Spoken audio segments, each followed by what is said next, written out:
Olá, meu amigo corretor, minha amiga corretora. Eu sou Liliane Lima e está no ar mais um Direto ao Ponto. No programa de hoje vamos falar sobre empreendedorismo, o corretor como protagonista do mercado imobiliário. Para falar sobre esse assunto, convidamos o professor e coordenador de MBA de Empreendedorismo e Desenvolvimento em Novos Negócios da FGV, Marcos Quintela.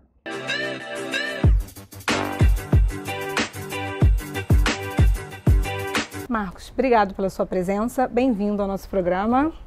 Eu que agradeço aí a oportunidade de contribuir aí com o pessoal do Cresce para ver o que pode ser aproveitado aí. Marcos, o cenário atual favorece ao empreendedorismo? Qualquer cenário favorece o empreendedorismo. Depende muito da visualização do mercado, da oportunidade, da necessidade, da disposição do empreendedor. Qualquer cenário econômico favorece o empreendedorismo, que vai ser a identificação do mercado, a identificação de como da área de influência, da concorrência, do tipo de produto que está sendo requisitado naquele momento, da demanda existente. Então, eu acho que qualquer tempo é tempo para empreender. Qual o perfil de um empreendedor?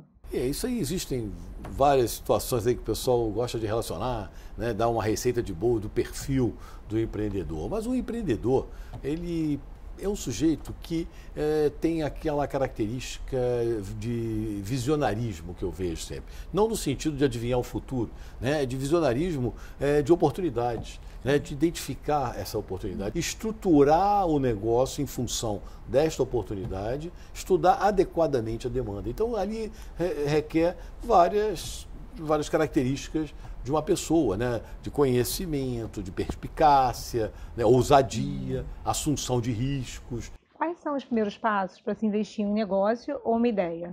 Eu acho que os primeiros passos sempre estão relacionados a estudo da demanda que existe. Ou seja, eu tenho uma ideia, né, exatamente eu quero transformar uma ideia ou vejo uma oportunidade em um empreendimento, né? Então, eu acho que os primeiros passos, a partir do momento que você tem a ideia, tem como materializar aquela ideia no negócio, é identificar exatamente quem vai comprar o seu produto ou vai comprar o seu serviço. Essa, para mim, é a situação mais importante de qualquer negócio. Porque não adianta nada eu ter dinheiro, eu ter os recursos, ter a tecnologia, saber fazer o produto, saber fazer o serviço e não tiver como vender esse produto e gerar a receita que eu preciso para pagar os investimentos. É essa que é a grande sacada e é a maior dificuldade, que as pessoas muitas vezes entram em negócios sem saber nem o que vai acontecer, porque o outro deu certo na região tal, o meu vizinho deu certo. Não é assim que funciona, né? Não é porque deu certo num lugar, vai dar certo em outro. São características diferentes, são gostos, são hábitos, são peculiaridades regionais. Então, isso tudo tem que ser levantado. E aí que são os primeiros passos. Perder tempo ou ganhar tempo, né, buscando esse mercado para dali começar. Aí, dali, sim, as coisas poderão se expandir ou não. Quais são os primeiros passos para se investir em um negócio ou em uma ideia? Além dessa parte toda de identificação do mercado, o desafio é exatamente saber estruturar esse negócio de forma adequada, né? Você saber utilizar Normalmente a gente vai falar aqui em pequenos empreendedores, não estou falando em mega empreendedor que tem grandes recursos, que tem dinheiro para contratar empresas de estudo de demanda, né, que faz planos de negócios mirabolantes. Isso aí é outra história, ou seja, em termos conceituais é a mesma coisa, o problema é só a dimensão. Então, acho que a dificuldade maior é saber utilizar o escasso recurso que ele tem, saber como ele vai aplicar aquele dinheiro sem comprometer a sua vida particular. Muitos têm grandes fracassos ou grandes dificuldades quando eles começam a jogar tudo em cima de um negócio e prejudicando a sua vida pessoal, familiar.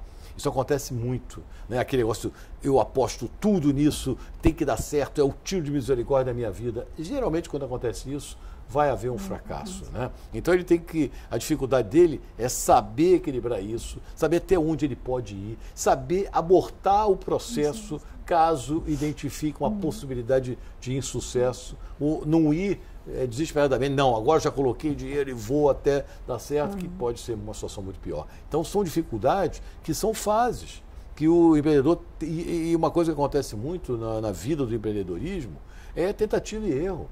Não há sucesso sem falha. Isso aí, estatisticamente, é o que acontece. Ah, eu conheço fulano que deu certo na primeira. Tá legal, isso é um e não sei quantos mil. Ele aprende muito mais com o erro, né? Lógico, você só aprende com o erro. Tá certo? Não é todo mundo que vai chegar, dar o primeiro investimento e dar certo. Quando você ouve falar isso, não acredite, alguma coisa tem por trás. Tem exceções? Lógico que tem exceções. Mas não é assim que funciona no mercado. Existe alguma perspectiva para que a burocracia diminua num futuro próximo para facilitar o empreendedorismo? Isso é um grande problema no Brasil, né?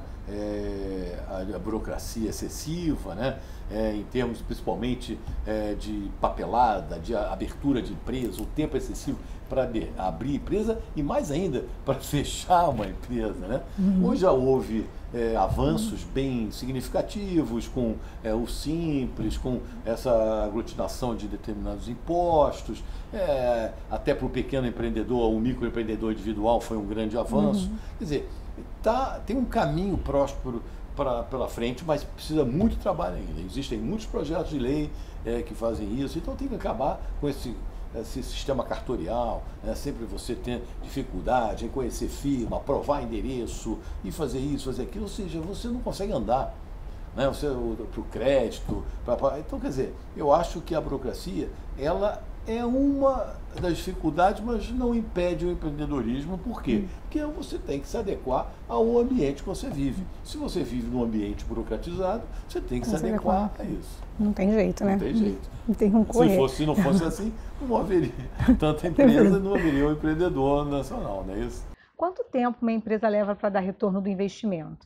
O nosso colega do Cresce tem que prestar atenção, porque não seguir receita de bolo, de novo a palavra que eu gosto de usar, nessas revistas, sites, onde dão lá, olha, se você investir na franquia tal, ou abrir o seu negócio aqui, ou investir do tanto, o retorno será em 8 meses, 10 meses, 12 meses. Isso não existe. Cada caso é um caso. Você tem que fazer estudos. Se você não tiver capacidade para isso, né, no bom sentido, você procure ajuda, vá a uma unidade do Sebrae, que é um grande parceiro para o pequeno empreendedor. Ele vai te ensinar a fazer pelo menos os rudimentos de um fluxo de caixa, para mostrar se você está investindo tanto, quanto você vai, as expectativas de receitas, com os custos, quanto tempo mais ou menos isso pode retornar o seu capital investido. Quer dizer, então, existem cálculos complexos, de matemática financeira, de análise de projetos, que aí depende mais do conhecimento da pessoa. Mas, normalmente, o empreendedor comum, ele não tem esses conhecimentos, né? Que não é demérito nenhum. É uma questão de ter estudado ou não essa matéria. Agora, então não acredite em números fixos de o negócio tal retorna em 8 meses, outro em 10 meses, outro em 12 meses. Isso não existe. O mesmo negócio pode dar retorno de 5, de 10, de 1 ano, 2 anos, dependendo do negócio e como ele é administrado, como foi investido, como depende da receita, dos custos e assim vai. Marcos, qual a importância da diversificação de atuação para o corretor? Eu entendo que o corretor precisa de ter uma diversificação. Aí voltando àquilo que nós já falamos anteriormente do chamado plano B. Né? O plano B não é fácil, mas aproveitando toda a sua atividade como corretor, ele conhecendo pessoas de vários níveis sociais, de várias profissões, de vários negócios e vários locais da cidade onde ele consegue circular nas suas visitas, mostrando imóveis, ele pode identificar situações que possam gerar empreendimentos. Então, dali ele começa a entender determinadas situações, ver oportunidades. Qual a dica ou conselho você daria para o corretor que deseja montar o seu negócio? O conselho que eu dou para o empreendedor, para qualquer um que queira investir, é ter sempre ousadia e prudência ao mesmo tempo, se isso for possível. Como a gente fala assim, a ousadia é a disposição, é a visualização da oportunidade e de colocar dinheiro naquilo. E a prudência é não ser impetuoso, não, de uma forma irresponsável, não se apaixonar pelo negócio. A paixão e o negócio não combinam.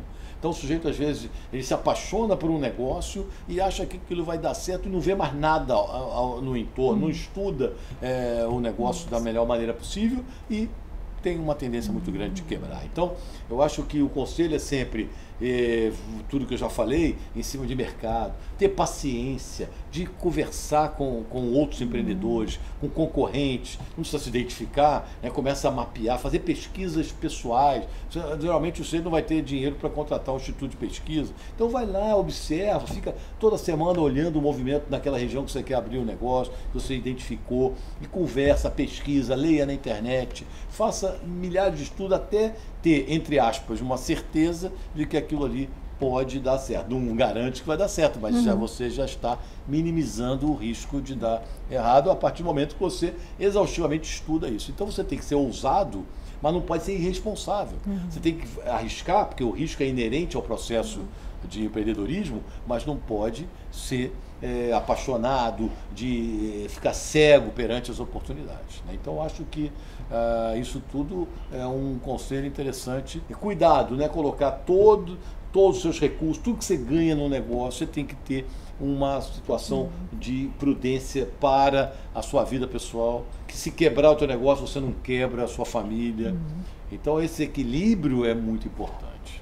Marcos, muito obrigado pela participação no nosso programa. Nós gostamos muito de ter você aqui com a gente e quem sabe no próximo programa também a gente traga você aqui para dar essas dicas tão importantes e valiosas para o corretor. Estou à disposição. Eu gosto muito de fazer isso, transmitir conhecimento, replicar aquilo que eu aprendi na minha vida profissional, como empreendedor e como professor aqui na FGV. Então, estou à disposição. Obrigada. Diversificação de atuação. De atuação, isso que eu queria lembrar. Qual a importância da diversificação? Tá doendo alguma coisa aí? Geralmente eu sofro aí. No programa de hoje nós vamos falar sobre empreendedorismo, o corretor como